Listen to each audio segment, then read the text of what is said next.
My name is Don K. Preston. I am the president of Preterist Research Institute of Ardmore, Oklahoma. Well, we're looking at the resurrection of 1 Corinthians chapter 15 and how it is directly parallel with Paul's discussion of the adoption, the redemption of the body, in Romans chapter 8. This is conceded by virtually all scholars.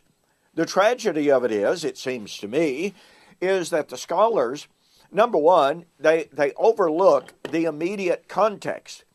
One of the greatest errors that commentators make when they approach Romans chapter 8, and I've gone over this before, so I won't belabor the point, but when Paul said, I reckon that the suffering of this present time is not worthy to be compared with the glory that is about to be revealed. Preacher after preacher, commentary after commentator say, well, you know, the suffering of the present time is the human affliction. It is mankind suffering in a cursed world, laboring under the burden of sin. And one of these days, at the end of time, our cursed body, our cursed existence will be free, and we will have a physical, literal new heaven, new earth. Folks, that is the farthest thing, I hope you've seen so far, from what Paul is talking about. The suffering that Paul was talking about was the suffering for the cause of Christ that he and his audience was undergoing 2,000 years ago. Look at Romans 8:17. They were enduring the sufferings of Christ. That's an eschatological reference to the last days suffering to fill up the measure of suffering, the measure of sin on the part of the persecutors, to bring in the day of the Lord in judgment of the persecutors, in vindication of their suffering. This is a favorite theme of mine, I must confess. But the point of fact is, when we ignore that proper context, and we say, well, Paul's just talking about, you know, I got bad feet. I've got two bad shoulders, and I'm getting old. Look at my hair, for crying out loud. It's not what it used to be. That's not the suffering Paul had in mind. Okay, enough on that. Paul says in Romans chapter 8 that the whole creation groans in birth pains until now. It is simply wrong, unless we have overwhelming contextual reason to do so, to extrapolate that groaning of Paul's then present time for 2,000 years. Furthermore, as I shared with you in the last video, boy, this is such good stuff. Paul is drawing directly on an extremely well-known, well-accepted, and biblical motif, and that is the birth pains of Messiah. Very quickly, in the Jewish eschatological narrative, in the timeline, the Jews believed, and by the way, in my book, We Shall Meet Him in the Air, The Wedding of the King of Kings, I delineate this timeline. I prove this timeline is exactly and precisely the timeline that Jesus and the New Testament writers followed. They agreed with that Jewish timeline and the order of occurrence. So in the Jewish narrative of the timeline, they believed Elijah would come in the last days, and he would set right matters of the heart. He would judge in matters of marriage. Well, that's exactly what we see John the Baptizer doing. Then you would have a great apostasy.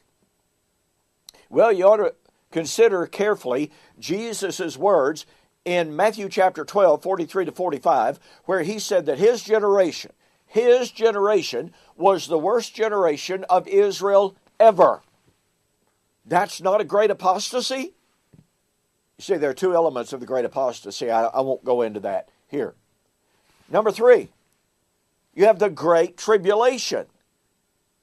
Now again, some rabbis kind of flip that narrative and say, well, you have the Great Tribulation, and because of the tribulation, you'd have the apostasy. That seems to be what Jesus teaches in Matthew chapter 24. You'd have the false prophets, the false teachers, and the persecution, and as a result, the falling away of believers. of believers. So there's two aspects. Now, this great tribulation is known as, in the Jewish narrative, as the birth pains of Messiah. The birth pangs of Messiah in Jewish eschatology, in Old Testament eschatology, in the Old Testament predictions of the last days, we find the prophecy, the Great Tribulation, and the resurrection, the new creation, the kingdom, inextricably bound together. Let me share one. It's a fantastic text.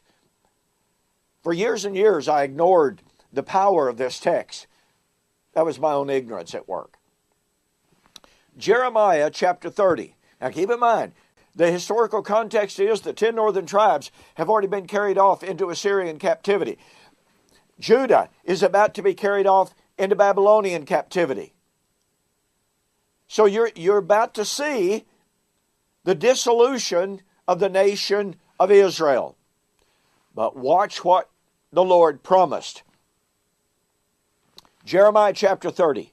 For behold, the days are coming. You know, scholars recognize that this phraseology, the days are coming, can refer to one of two different things. Number one, this is going to happen later, not necessarily eschatological. Secondly, it is an eschatological introductory phrase to speak of the last days. That's what it has to be in this text. Okay, the days are coming, says the Lord. Now watch, catch the power of this, that I will bring back from captivity my people Israel and Judah, says the Lord, and I will cause them to return to the land that I gave to their fathers, and they shall possess it.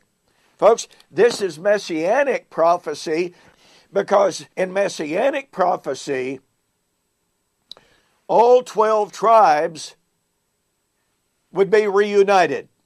This is Ezekiel chapter 37, and the parable of two sticks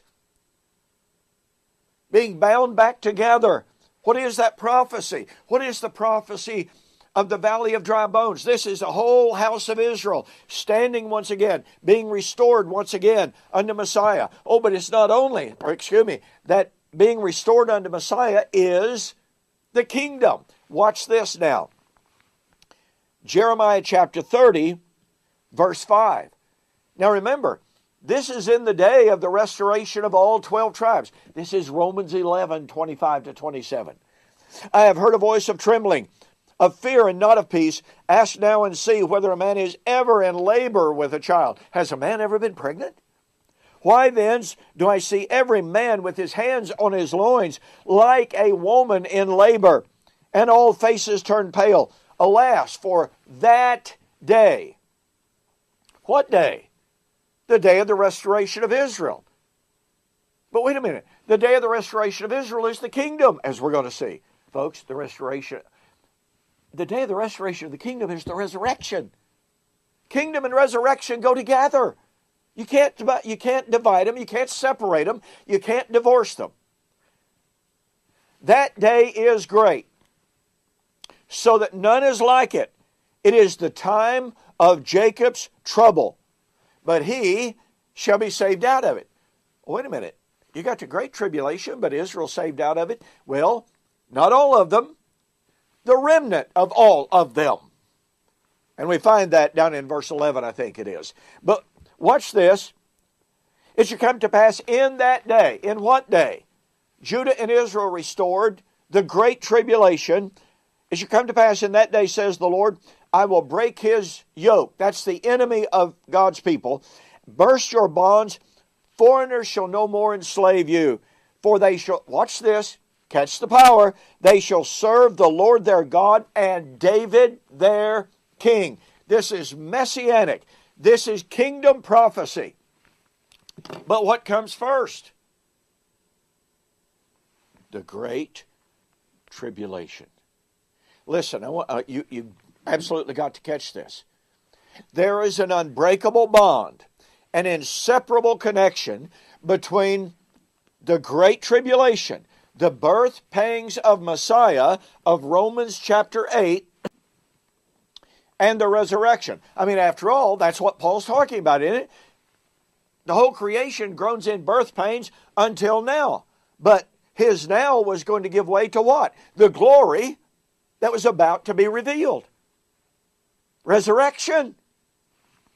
The revealing of the sons of God. The kingdom. And thus, here is Jeremiah, restoration of all Israel, the great tribulation, and the kingdom. Oh, and by the way, in chapter 31, at that same time, Jeremiah 31, 1 and 2, what would happen? I give a new covenant to the whole house of Israel. The great tribulation, the restoration of Israel, that is, the righteous remnant. So, the restoration of Israel, the restoration, that is, the salvation of the righteous remnant, the great tribulation, the establishment of the kingdom, the establishment of the new covenant, all go together. And Paul said he was living in the time of the birth pangs.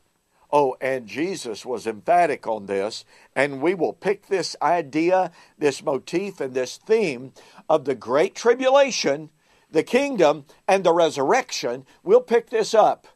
You don't want to miss this. Anytime that we admit, as amillennialists and postmillennialists do, anytime we admit that the great tribulation was in the first century, we have thereby admitted the resurrection was in the first century. Yeah, this is important stuff. See you on the flip side.